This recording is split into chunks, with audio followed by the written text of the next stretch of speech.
Anda dalam Metro Malam edisi 19 Agustus 2014. Dan mari kita mulai Metro Malam dengan 5 rangkaian berita utama malam hari ini.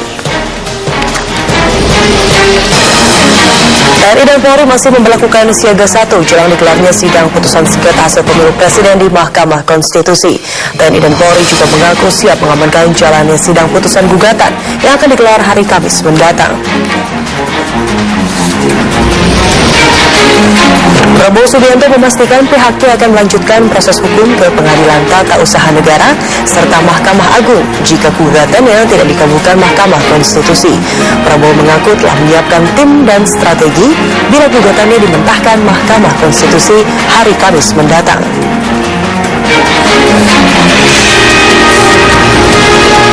Di akhir masa tugas mereka pada periode 2009-2014, tingkat kehadiran anggota DPR di rapat paripurna hari Selasa masih memprihatinkan. Rapat paripurna yang mengagendakan sejumlah hal penting tersebut hanya dihadiri oleh 313 dari 580 anggota DPR.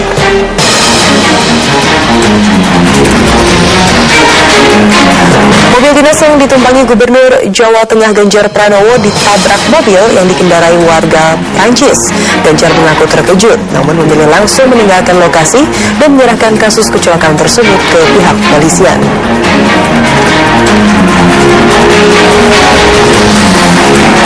Unjuk rasa dan bentrokan berlangsung di kota Ferguson, Missouri, Amerika Serikat. Polisi dan warga terlibat bentrok dan pemerintah sejak 1 minggu terakhir menetapkan kota dalam kondisi darurat dan telah menurunkan garda nasional.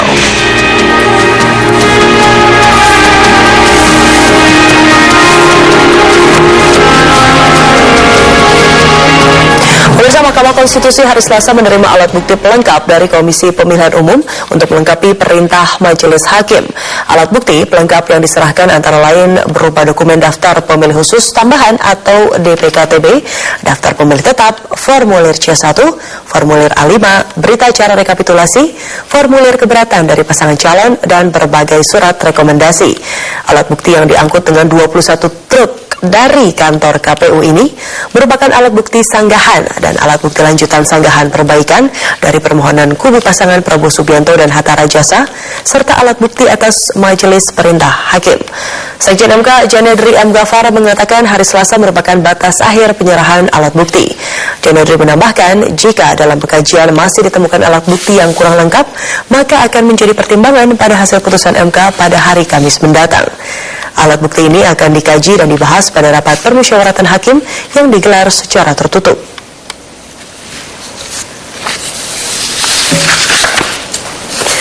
Pemirsa, TNI dan Polri masih memberlakukan siaga 1 jelang digelarnya sidang putusan sengketa hasil pemilu presiden di Mahkamah Konstitusi. TNI dan Polri mengaku siap untuk mengamankan jalannya sidang putusan gugatan yang akan digelar hari Kamis mendatang. Kapolri Jenderal Polisi Sutarman mengatakan Polri mengerahkan 22.000 polisi untuk mengamankan jalannya sidang yang ditempatkan di sekitar gedung MK dan dibagi menjadi 4 ring. Menurut Sutarman, polisi juga ditempatkan di pusat-pusat keramaian serta titik-titik rawan lainnya. Sutarman menambahkan polisi memperketat pengamanan untuk memberikan keterangan kepada masyarakat, terlebih adanya potensi gerakan massa dari pihak-pihak tertentu yang selama persidangan kerap berunjuk rasa. Sementara itu TNI akan menurunkan sekitar 23.000 personel untuk membantu Polri mengamankan hasil putusan MK. Panglima TNI Jenderal TNI Muldoko mengaku telah mendapatkan informasi mengenai adanya pengerahan massa. Muldoko menghimbau agar massa tidak melakukan hal negatif yang dapat menjurus ke tindakan anarkis. Mulai tanggal 19 ini kita mempertebal yang kemarin itu 3 ring, 1, 2, dan 3, 1 di dalam MK, 2 di halaman, 3 di jalan MK, dan kita tambah lagi ring keempatnya, kita siapkan personil kita di sana, dan saya sudah tarik dari 7 Polda dengan kekuatan 2.100 personil kita untuk mengamankan di MK dan beberapa titik-titik lainnya. Saya dengan Kapolri sudah menyiapkan rencana-rencana. Berikutnya Kapolda dan Pangdam Jaya juga sudah memahami apa yang kita inginkan. Semua pasukan nanti terdeploy dengan baik.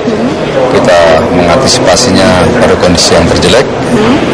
Calon Presiden nomor urut 1 Prabowo Subianto memastikan pihaknya akan melanjutkan proses hukum ke Pengadilan Tata Usaha Negara serta Mahkamah Agung jika gugatannya tidak dikabulkan oleh Mahkamah Konstitusi.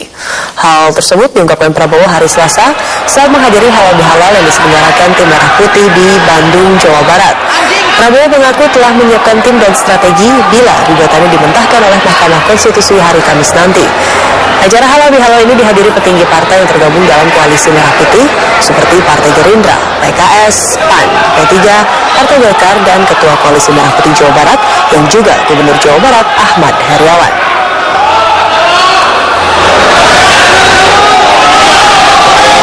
Masih ada jalan yang bisa menempuh ke Pengadilan Tata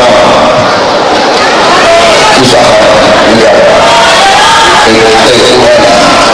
Kita juga masih bisa menempuh jalan ke Mahkamah Agung, dan kekuatan politik kita juga masih sangat kuat.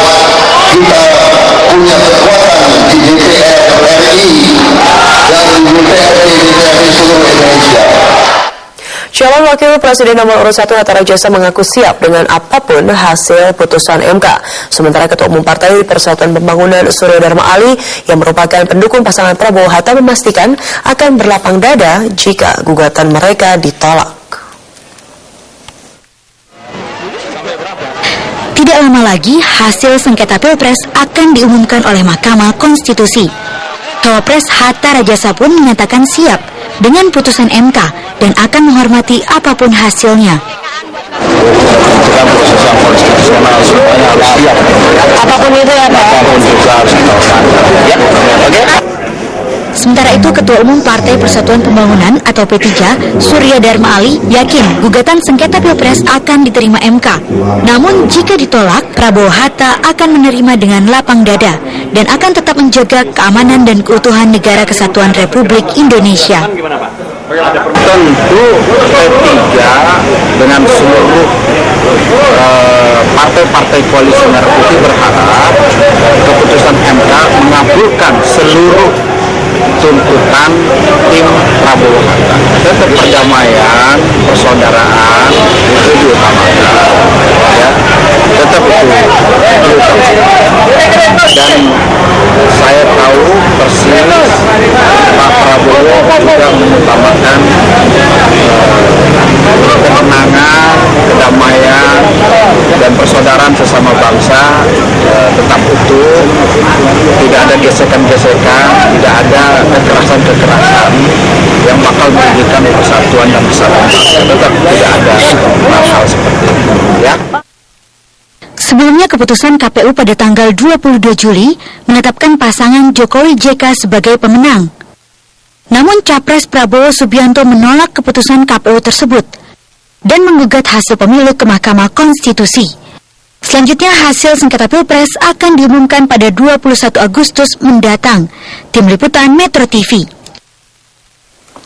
Sementara itu pemirsa, menjelang putusan MK, suhu internal Partai Persatuan Pembangunan kembali memanas. Sebagian kader menghendaki agar partai segera menggelar muktamar untuk menentukan arah koalisi baru partai berlambang Ka'bah tersebut.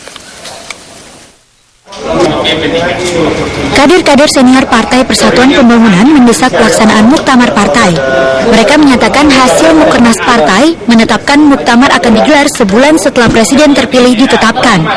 Dan salah satu tema bahasan dalam muktamar adalah pergeseran arah dukungan partai. DPP menuntut itu ya bagus, karena dia berarti dia bertanggung jawab terhadap keputusan organisasi. Nah, sehingga dengan demikian manakala terjadi perubahan orientasi politik dari koalisi Merah Putih ke koalisi Jokowi, itu wajar-wajar saya dalam dunia politik. Ketua Umum P3 Surya Dharma Ali mengatakan P3 akan tetap berada di koalisi Merah Putih. Mantan Menteri Agama ini juga menyatakan partai berlambang Ka'bah ini baru akan menggelar muktamar setelah presiden baru dilantik pada Oktober mendatang.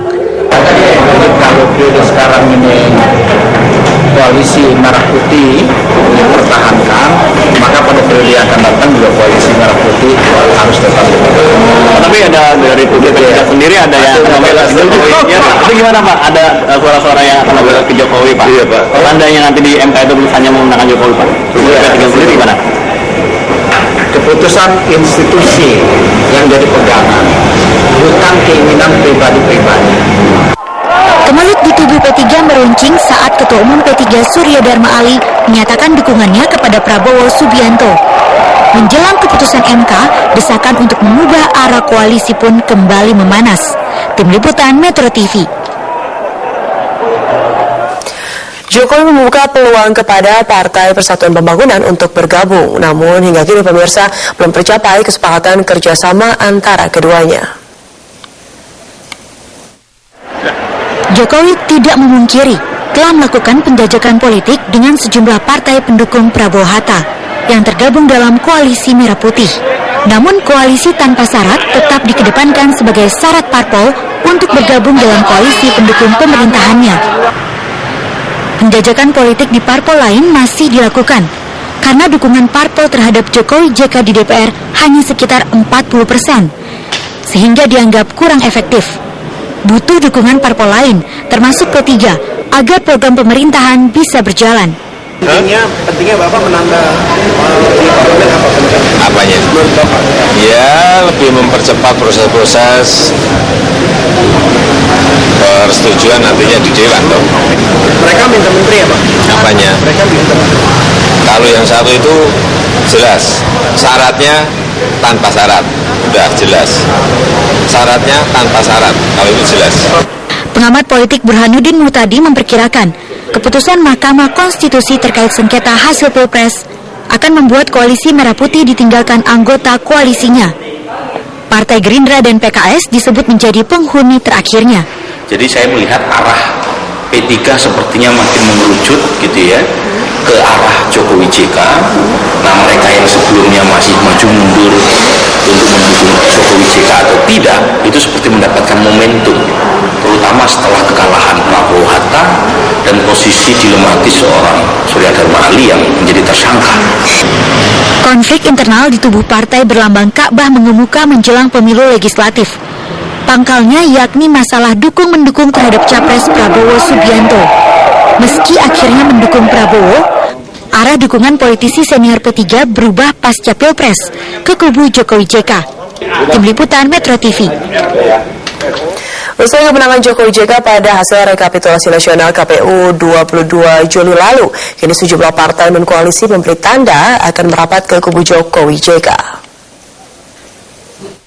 Sama PAN yang akan bergabung. Apanya? Yang akan bergabung ke koalisi Dalam proses. dua partai itu aja. Betul, dalam proses.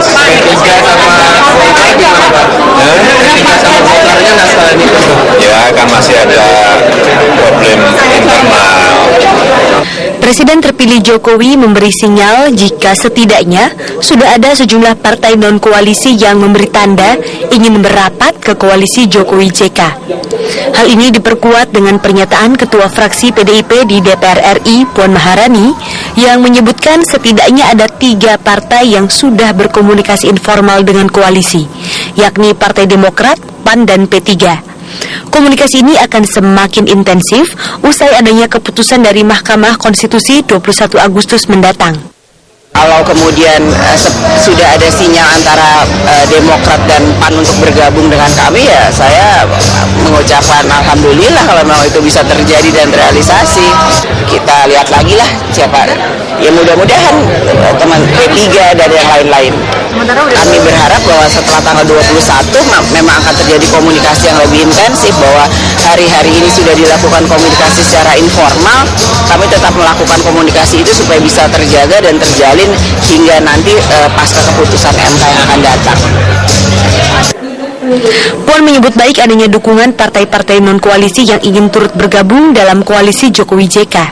Karena semakin banyak partai yang merapat, maka dinilai makin menguatkan posisi Jokowi JK di tingkat eksekutif maupun legislatif pada pemerintahan berikutnya. Dari Jakarta, Dwi Ninta Widyastuti, Dismas Ludi, Metro TV. Presiden terpilih Joko Widodo